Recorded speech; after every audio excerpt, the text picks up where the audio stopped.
আমরা শুধু আমাদের আমরা বাংলাদেশের মানুষের মাঝে তুলে ধরতে চাই।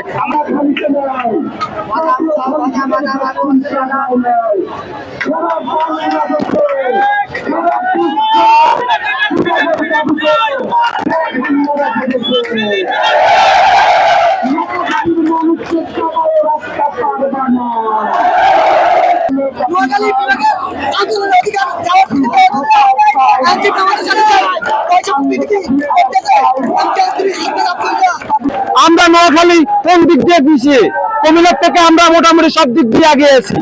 আমাদেরকে কেন বারবার বৈষম্য শিকার হতে হচ্ছে?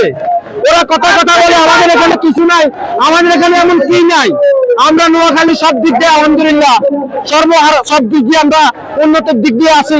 আমরা চাই নোয়াখালী বিভাগ হলে আগামীতে বাংলাদেশকে এখন নোয়াখালী বাসে জীবন দিচ্ছে, সামনে আরো জীবন দেবো।